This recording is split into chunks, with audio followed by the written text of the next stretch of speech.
So I love to sit in on the report readouts with my team because it's storytelling, right? Like, this is what we found. Let me tell you how this can be exploited and what it would look like and the effects on the business and so on. Because at the end of the day, the engineers or the security team I'm working with, they have to get the buy-in, to your point, fix these things. So let's arm them with not only how it affects the business, the story behind it, but also code snippets, reproduction, like make it as easy as possible because, it's human nature. If I'm going to give you work and then you have to do research on top of it, and I'm not going to do it. A benefit of working with people continuously is you start to learn that. For us, we work with smaller orgs who want to know everything. And then we work with, Fortune 50 companies who are very specific about the type of findings they want to see. And that's just because their risk tolerance is much different and their products are much different. The level of maturity is much different. You have to adjust as needed. If you're struggling to get buy-in to the program, find a way to bring real threats, vulnerabilities from the organization, tell the story around how that could affect the business, and make it story time. The more real that you make this, even better, do a threat model with players in the business or a tabletop exercise. I think that's the best way to bring people into reality. So that's where I would go.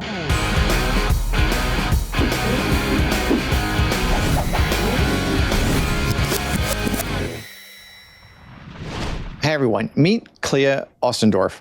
She's the kind of person who reads a recipe and then tosses it aside to cook by field. That instinct has taken her from sales to program management to Field CSO and now to co-founding Wolfpack Security.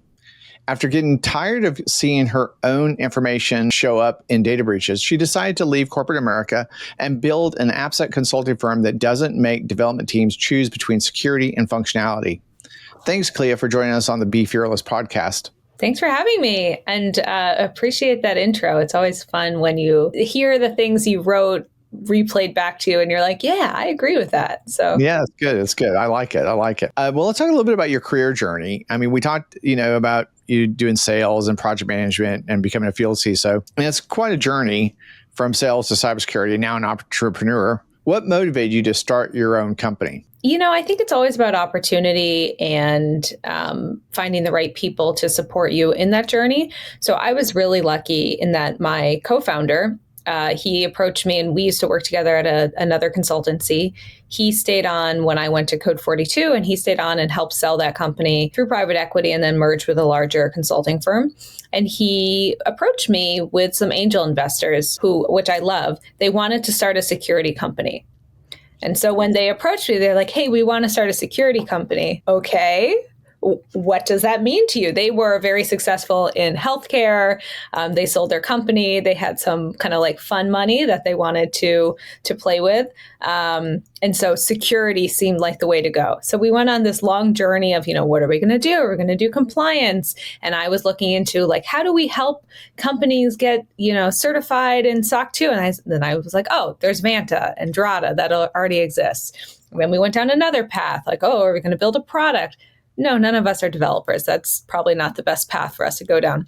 But we both, my co-founder and I, JJ, my co-founder, and I both really know AppSec. We love AppSec. That's a space we've played in.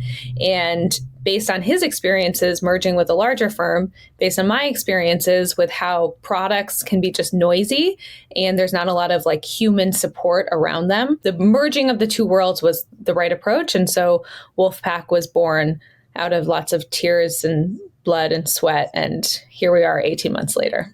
Wow, that's a great story. I like it that the company has play money and they're just thinking, hey, we want a security company in our portfolio, which is great. Great for them to add security to portfolio, but it's nice to have that journey of like what kind of business to get into, and understanding what it's like and then trying to, landing on something that, y'all have your skill sets and your strengths that you bring to the table and able to do it. I think it's great. Yeah, it's been really a fun journey kind of owning that whole process and the messaging. And, in my role as a field CSO and just kind of naturally what I've done in my career is I meet with a lot of people. I talk to a lot of people. I want to know what's like, where is your pain, right? Like, what is hurting you on your day to day? What are you not experiencing or getting, or something would you need? What would you pay for? Like, what is a service that you can use?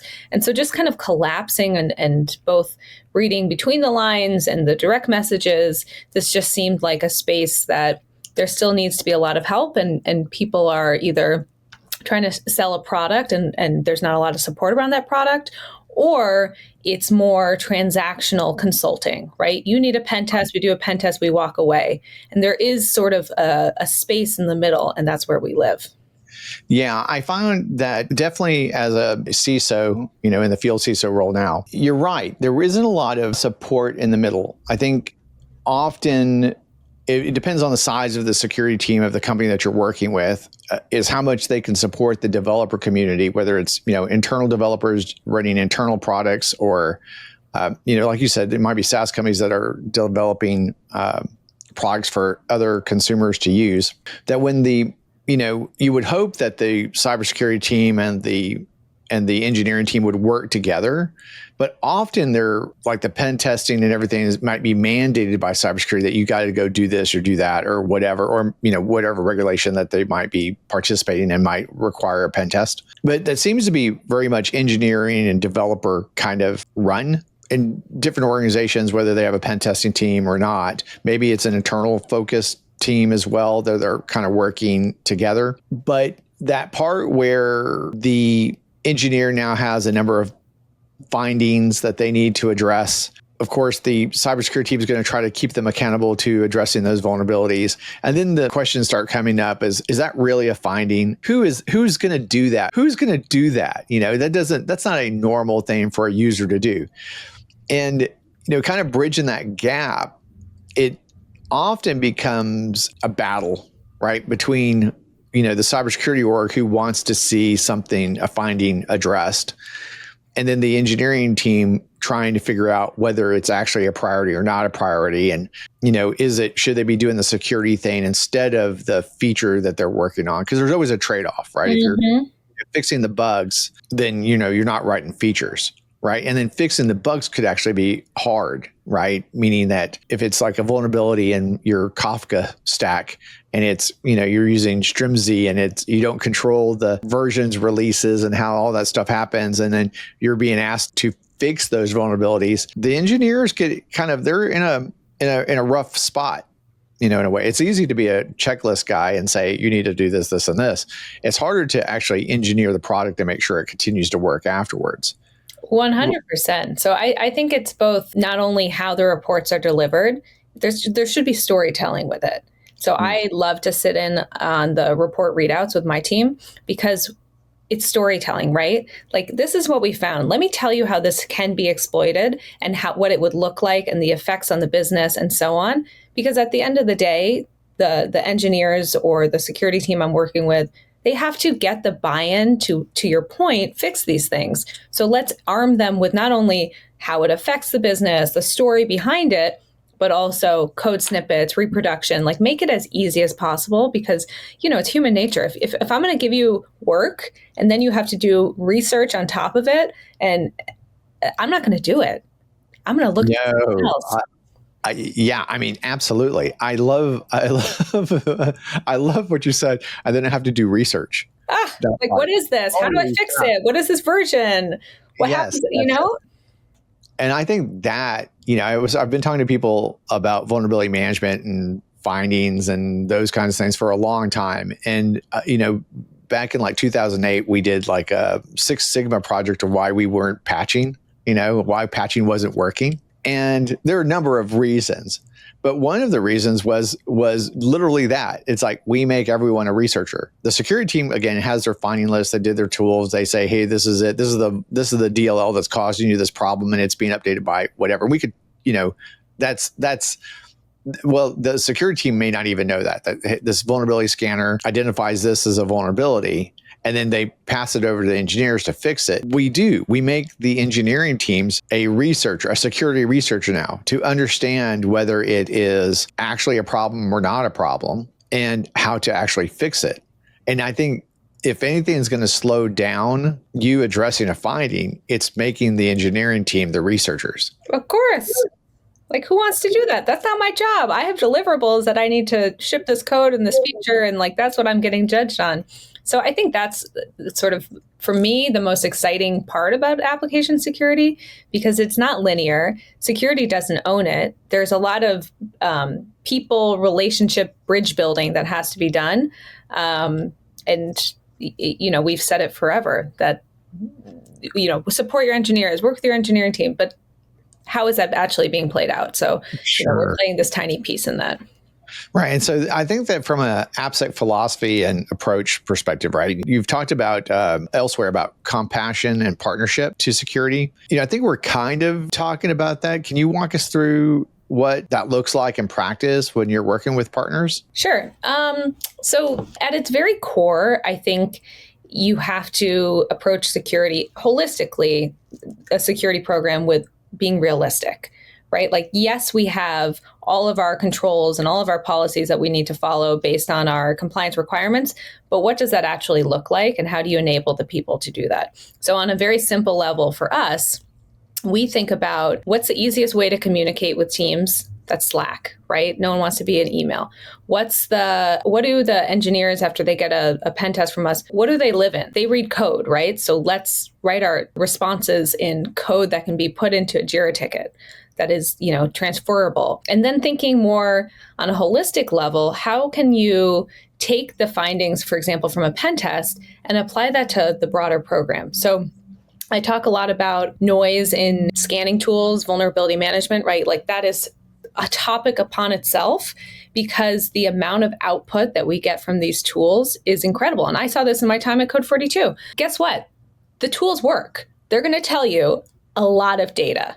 And if you don't have a realistic way to ingest that data, interpret that data, and do something with it, then don't even bother, right? Then you're just kind of opening yourself up to liability. So if we apply that same way in AppSec, you do a pen test and you think, okay, well, I'm finding cross-site scripting and IDORs and these kind of like low-hanging fruit things. Why is that? When you know you have scanning tools, when you know you have all these upstream processes that should have been catching it, and they're not. So let's address the root cause. So, I mean, we're just trying to approach this from a human perspective without trying to bog down teams. Right. And I think that's important, because I remember when I was doing work for the military, and I would get here's the vulnerability. So some rando was doing the vulnerability testing, right? And then they were shipping me an Excel spreadsheet with all my findings. And it might, if I print it out, it might be like 100 pages long, back and front, lots of data. And then I would do what I think was the right thing to do to patch them, right? And invariably they'd run the scan again and nothing was done. So I feel like I'm getting this like frustrating world where I'm patching and nothing's done. I'm patching, nothing's done. And then it was the circle of, great, you patched that one, but since then it was superseded by this other problem. And then you're just kind of like chasing vulnerability management, all over the place. Further along my career, I started dealing with, development teams, and same kind of thing happens, right? Where you have all this code and you're looking at these problems, and kind of going back to what you said is like, is there an upstream problem, right? Is the work that we're expecting to get done, getting done? Are the static analysis tools and the dynamic analysis tools, are they actually working? Were they on this repo? Or did that information happen, but then the information didn't get to a developer so that they could have addressed it in near real time? Or are we missing tools? Do we need to have tools in the IDE to help the developers along the way? I think that those are important considerations to help the development teams. I mean, there's also developer training and security, so they can know what a SQL injection is and why it's important, and how do they stop from writing code that's vulnerable to SQL injections. But I mean, I think so. Kind of going back to your approach, what are you finding is like the core problem for it? Is it too many findings? Is it not the right tool sets? Is it the process, or is it just ambivalence by the development teams? What is it that's you're seeing as a core problem? Because I mean, if security is going to get done, right, you have the makers and the checkers, right? They need to come together. That is a winning combination. But what is it that you're seeing when you go into companies as like the most common root cause of not, maybe I'm wrong, maybe you're seeing more things that are working than not, but I doubt that you'd have a lot of work if you were working with companies that were working, right? Well, yes. I'm working actually on a report on this. I just went through all of our pen tests and kind of like trying to see patterns and like what are the common things. I'll be honest, it's nothing exciting. It's not like we're finding lots of 0 days, because that's not the problem. The problem is outdated versions, hard-coded passwords, headers that are insecure, and my personal favorite is privilege escalation, like bad access control. So that's the core problems. Yes. Listen, I often say security is boring, right? It's not really that we don't know what to do. It's just that it's often just the application of the process to address whatever that problem is sufficiently, right? Things get bypassed or people get in a hurry. And then next thing you know, the security team is blocking, because they're saying, hey, this can't go to production because of these vulnerabilities. And, the development team is right. They're being blocked because it's happening. But the real problem, as often in my observations, has been that the security team is given the problem at the very end, like right before tomorrow, they need to send this feature out. And today we're going to give you the code and everything else and let you scan it. And now we're going to tell you that you have 500 million vulnerabilities that you got to address. And again, it's a process. The problem didn't happen the day before the feature was being released. The problem started happening months before that. Yeah, so I'm not surprised that you're seeing boring stuff in your most likely culprits for for problems. Helping companies address that. Well, I always think of, the pen test is sort of the entry point. We're trying to say it's like that final stop before you either go live or you push a new product or new versions. What we see there are real and exploitable, right? So these are things you need to address. But why do they get there, right? Something's broken upstream, so let's think about that. But on a very simplistic level, if you do code reviews, right? If you did a secure code review, if you had somebody who was looking at this from a business logic perspective or an attacker perspective, you wouldn't have half the findings in your pen test report. So let's incorporate that somehow. So we do secure code reviews, right? Great opportunity. The other thing, if you're re-architecting a product, or maybe you're making significant changes, have you done a threat model or a secure architecture review? Either one of those things are great ways to, I think of them as both engaging, right? Because they're kind of fun. You're sitting around, you're hypothesizing on what could go wrong, right? That's the kind of fun stuff about security when it's still in the hypothesis mode and it's not real. You're not sitting there like, okay, now we need to respond to this. So using that as an opportunity to both educate and improve the product that is being developed.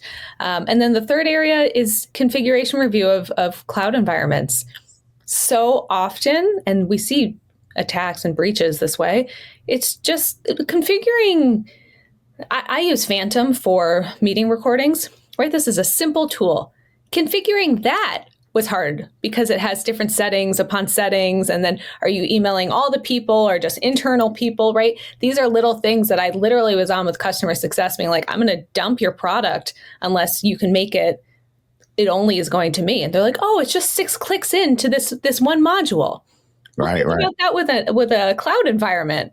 It's like 25 clicks in and 6 different hosted services. So having somebody who knows what it should look like goes far. So those are, some examples of where we're helping. No, it's really good. Those definitely would be helpful. And again, I think that a lot of it is just getting the security team and the engineering teams together, and making sure that they're working in partnership. And I would like to see that happen way more in industry than my personal observations have been. So I'm not sure, again, I think it's great having people that are from the outside that don't have a dog in the fight, so to speak, to help bridge that gap between the engineering teams. And it's almost like having an arbitrator, to kind of, because I imagine you also see the security team being adamant about this vulnerability needs to be fixed and this needs to be fixed, this needs to be fixed before it can go into production, even though mainly because they don't really understand the application. They understand that, hey, this vulnerability says it's critical, but they often don't understand whether there's even a path to exploitation and like how the application works. And they have a lot of gaps on their side on like how the application works and why this is important to the business. They're just kind of going through their checklist often, which again isn't bad. If anything, it needs to surface conversation so that, executives can understand the risks of deploying an app with this vulnerability in this particular way. And again, good use for security architecture reviews so that everyone kind of understands like how plausible is this vulnerability to being exploited, right? Versus the value to the business if they get that feature out or that product out in time, right? And, and are there mitigations? It's good to have security architects involved to say, well, this vulnerability may be a problem. We have mitigations that we can put in place, whether that's better detection content, other preventative controls, containing the blast radius by, having better constraining the network connectivity to needed parts, not other parts. There's lots of things that you can do from an architecture perspective that can mitigate something down.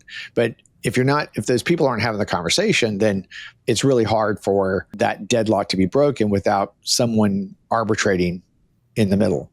100%. And I think if we think about why people are, for example, doing a pen test, of course, it's due diligence. We want to have a secure product. Really, it's because you have some compliance requirement or you're trying to sell to a larger customer and they're requesting it, right? And if you take it from that context, there's always gray lines, right? we're going through our SOC too. Let me tell you about like how you think about gray lines of, the gray space of, it's not black and white. So you can always think about compensating controls. There's always ways to justify things and build it around. And it just has to be a dialogue, to your point. So I think people are scared to do that. They're scared to either be the Department of No, or they're scared that they don't understand the complexities of an engineering environment. And that's okay. It's hard. But I think security's job, and in one part, and you've been a CISO multiple times, this, is kind of like, this is where we need to go. This is our standards that we're trying to meet.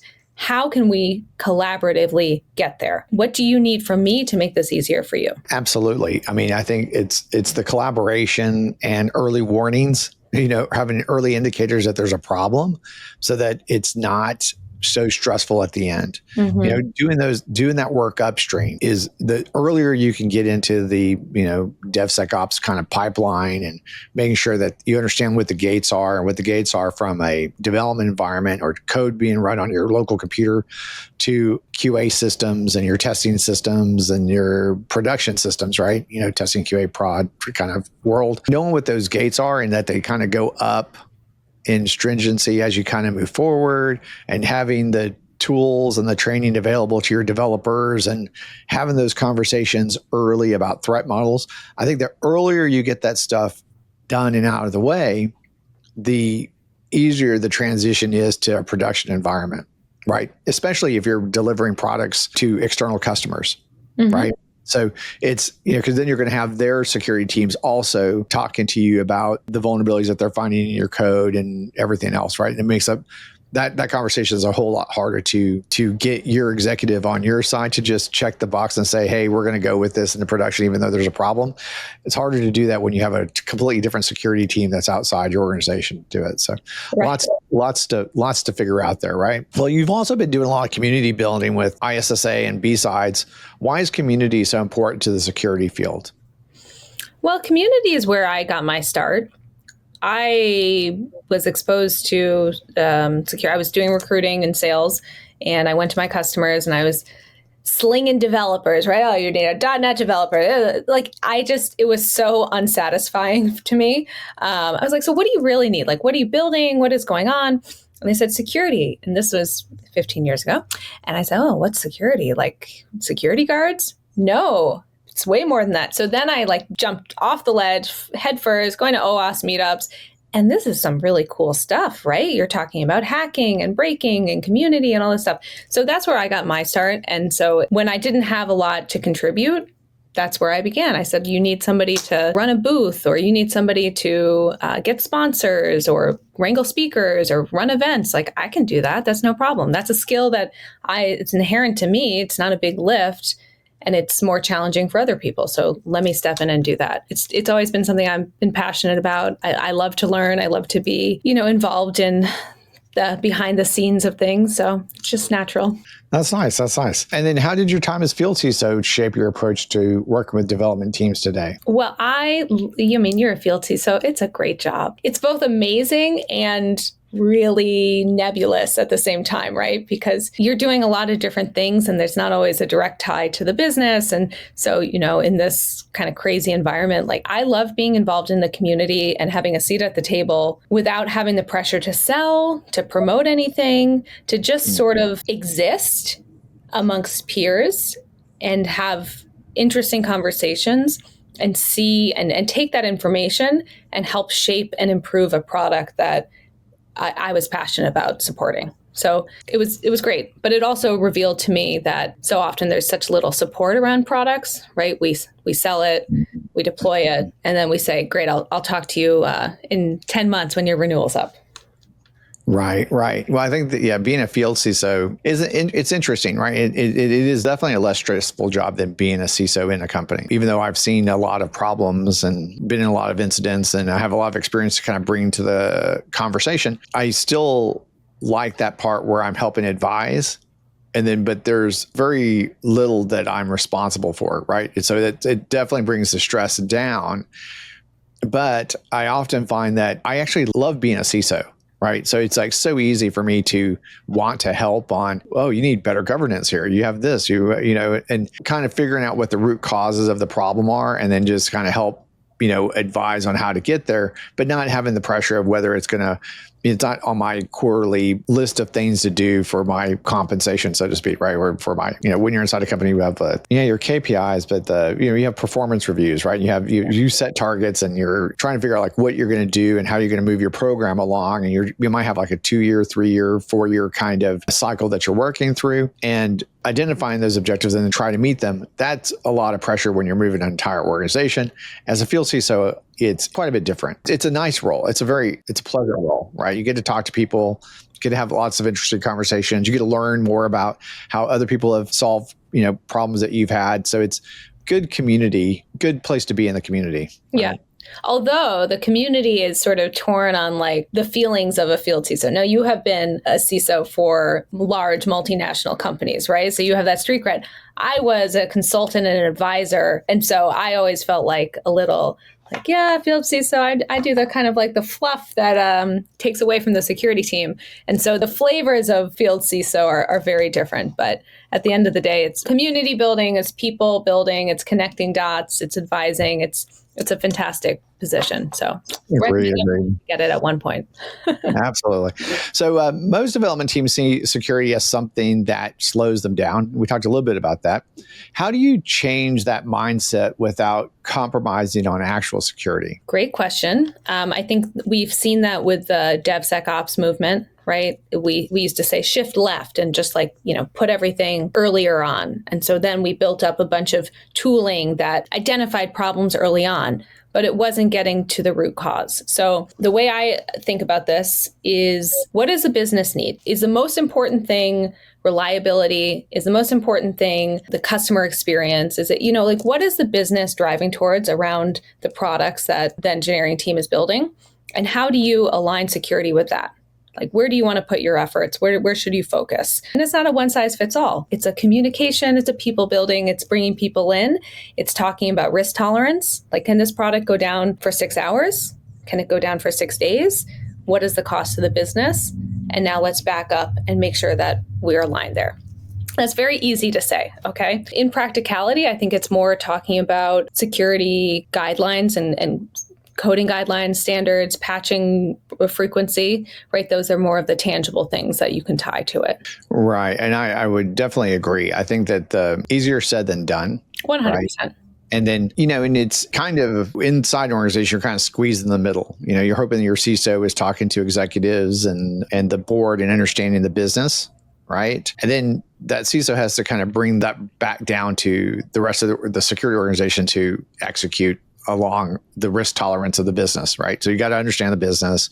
You have to understand the technology. You have to understand the pressures that the business is under at any point in time that changes month to month, quarter to quarter for sure. A lot of it's just information gathering and making sure the team understands, like from a CISO perspective, and making sure that the team has a lot of line of sight on like what's going to happen in the future, what the business cadence is, and what they're trying to do over some period of time. And then making sure that the security team understands like what the risk tolerance is, right? And then, because again, it's easy to run a vulnerability scan. And when you have engineers that are developing products or pushing stuff into production, and then you have the security team that's the maker checker kind of activities going on, that's a more contentious place to be. But understanding what your tolerances are so that, you can say, okay, I can take that risk. Again, everyone kind of has to know what it is, right? What does that mean from a security architecture perspective, right? So definitely easier to say than it is to execute. And it takes time because, you're really talking about a culture change. That's not something that you're going to turn around in a month or a quarter. Often, you have to build trust in between the organization, between the business, between IT and security. All of them have to kind of be, working somewhat hand in hand in how they're going to deliver security inside the business at risk level that the business wants to run at. And I think that's really hard to communicate. What does that mean when you have a vulnerability or a pen testing report or whatever those findings are? It's hard to say, what does that mean inside of this? And it's usually someone in the middle that needs to kind of figure out, is that inside our risk tolerance or not? Yep. A benefit of working with people continuously is you start to learn that, right? For us, we work with smaller orgs who want to know everything. And then we work with, Fortune 50 companies who are very specific about the type of findings they want to see. And that's just because their risk tolerance is much different and their products are much different. The level of maturity is much different. You have to adjust as needed. Yeah, definitely a lot of adjustment. I think that one of my observations, like talking to smaller companies, has been that they're very focused on a product, right? It's like a single product that they're developing or delivering to the organization. So maybe it's a SaaS product and they have one product that they're delivering. And that's a completely different world than a global multinational, which may have thousands of products that are being delivered internally, right? So that the business can run, not directly on the value chain, but then they have products that are going out to customers that the customers are part of the user experience of what's happening. And you have, like I said, I've dealt with thousands of products that were being developed internally and externally for delivery to different kind of customer sets. And the way that you get through those problems are completely different, meaning that, or how the executives see the problem is different, right? In a smaller company, they could put the whole thing in their head and they can say, product security, we want a secure product. I want to get through my SOC 2. What does that mean? And it's like, you could put the entire company on one sheet, right? one page. When you do that at a multinational company, you can't get the entire business on one 8.5 by 11 piece of paper, right? You're going to have like pieces and parts of the architecture that are going to integrate with other parts of the architecture. And the calculus is different. So how are you navigating that when you're dealing with your customers? Oh, great question. Of course, you always learn through mistakes. So we made a mistake or we stumbled upon something and then, elaborated. I now ask my multinational large companies, do you have defined risk tolerance on certain findings and vulnerabilities? And more often than not, they do.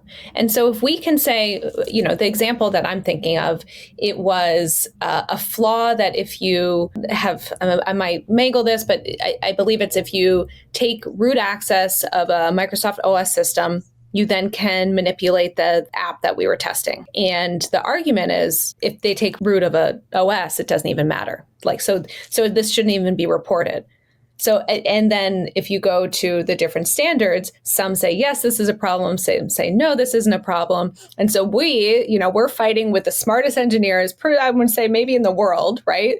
They're telling us this is not a problem. Don't report this. This is a Microsoft issue. This is not our application, right? Right. No, 100%. I've had that conversation. I don't know how many times. Okay. Yeah. And I'm sitting there like, oh my God. Did we mess up? Is it us? I'm having an existential crisis if this is real. Right. And then, of course, I talk to people. They're like, "Oh, it's common. We go back and forth. Depends on the risk tolerance, ownership, blah blah blah." So in the end, it was fine. But I would never let that happen again. So now I ask these, large companies. Tell me more about your risk tolerance. Tell me about certain findings. Yeah. This gets into the whole security research part of it. Like, hey, how do you exploit this vulnerability? And how many steps away are you from it? I mean, the more, if it's a direct vulnerability, then it probably needs to be escalated higher, right? But if it's like 3 or 4 steps away, it needs to be escalated lower. And I think that is a lot of nuance, right? From a vulnerability perspective. And it takes time to get through the conversation and to understand whether, in the military, in the U.S. military and DoD, I don't know if they still do this, but we used to have Cat 1, Cat 2, Cat 3, Cat 4 kind of findings. And it didn't really matter if it was a configuration finding or a vulnerability patch or some other finding. We would always classify them as Cat 1, 2, 3, or 4. Cat 1s were very much, if I exploit this vulnerability, do I have root access, right? And that's like category 1. And that was the definition. There was a lot less nuance, right? So in your particular case, it's like, okay, well, if I have to be root before I can do that, then that's actually 2 steps away. So it's not a Cat 1. Right. So now I know it's a Cat 2. And it's like, you got to have that framework in your head and be able to have those conversations to get through it. And again, this goes back to the issue with understanding, like, you have a set of vulnerabilities that are being found. Like another classic one is like Java. You're writing version Java on Windows. And then you look at it's a critical vulnerability that you need to update your Java, but then you're running it on Windows, but you look at the actual critical vulnerabilities in the documentation for the Java, and it doesn't impact Windows, right? None of them are critical for Windows. It's like these little nuances of like what the actual vulnerability is and where it is impactful and how your application's written have a whole lot to do with the actual problem that you're trying to address. I think it's a great example. Your example is a great one of how the details matter, and then the risk tolerances for the business matter as well, and how they think about the problem. So good stuff, right? Well, I'm glad that something good can come out of that conversation, because I think I sprouted about 40 new gray hairs over the call. And in the end, it's all good. It worked out. But yeah, it was a lot of gray hair. You know what? It happens. You've been in security through some major industry shifts.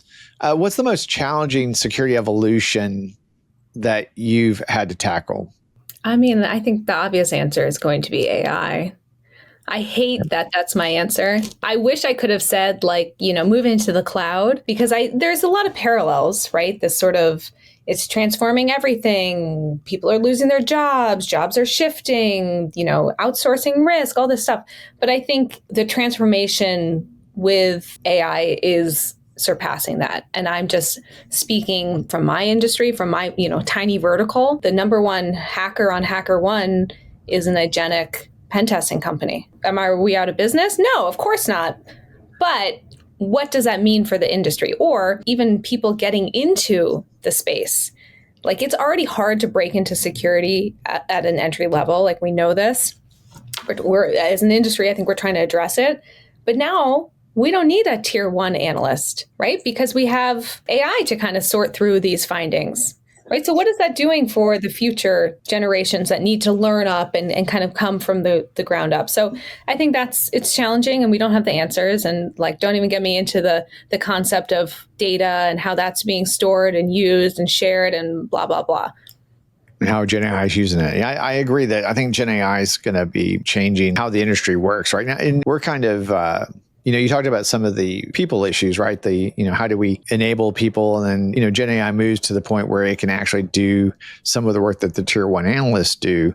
What happens to those people? How do they enter the workforce, right? And I think that it's something to be on the watch for. I think that as a CISO, and being closer to the business than I am to, the practice every day, even though I think of myself as a very technical CISO, I get involved with a lot of technology. One of the issues has always been, how do I increase the quality of the output that my team is doing, and have it be done consistently, even though you have people that are entering your workforce and exiting your workforce, and trying to maintain that consistency over time. Yeah, having something that could potentially do that and do that work from an entry-level criteria that people oftentimes don't like to do. They don't like to do some sort of GRC review of some app that someone wants to install on their system. And I was literally doing an audit today, and I was like, I need to find a way to automate this. There's no way I'm going to be doing this every day. Yeah. Third-party risk assessments, those are... They can go.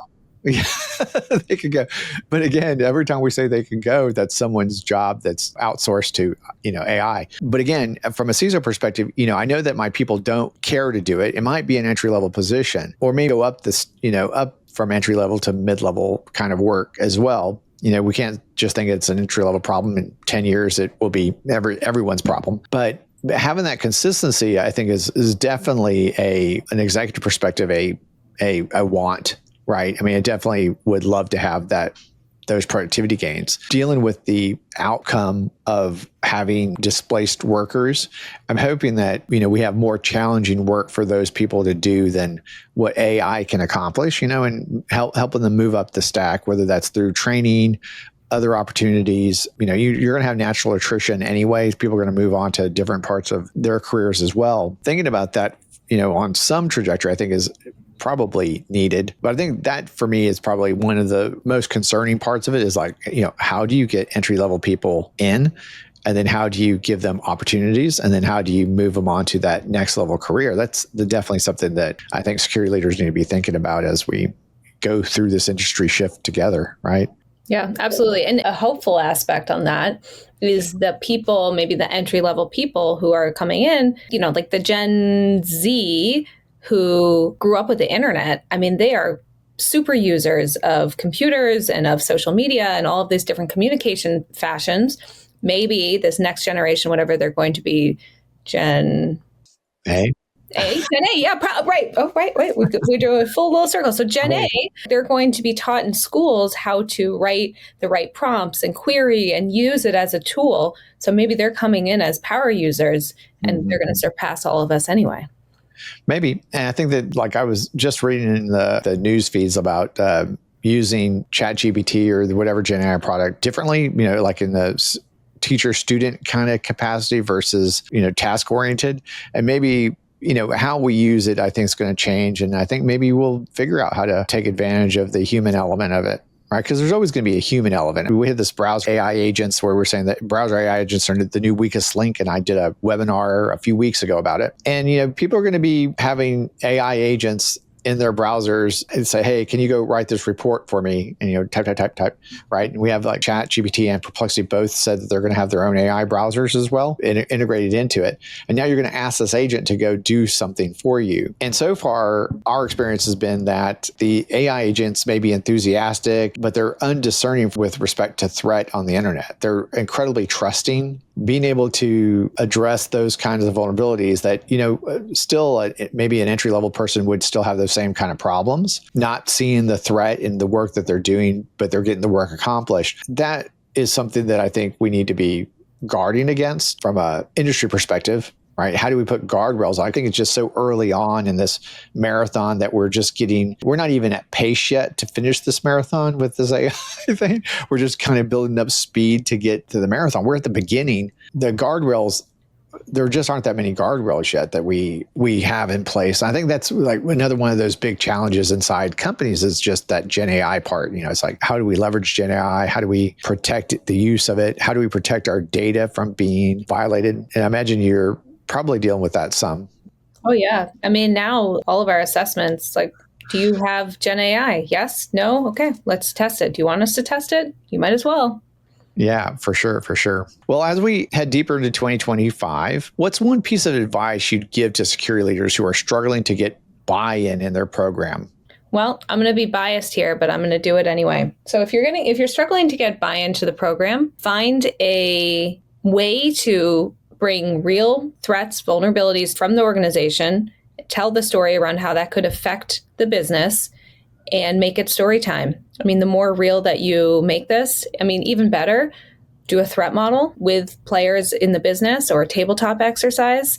I think that's the best way to bring people into reality. So that's where I would go. I agree with you 100% about the story. The story matters. And I think that not having a story is detrimental. If you think that facts are going to move people from an emotion perspective, it's not. The number of vulnerabilities that you have on your list isn't going to move people in a direction that you want because they can't take that information and understand the threat to them. And the threat has to be somewhat real. And I think a lot of what I see in vulnerability and findings and those kinds of is really a lot of FUD. It's like, these are critical vulnerabilities. You got to address them.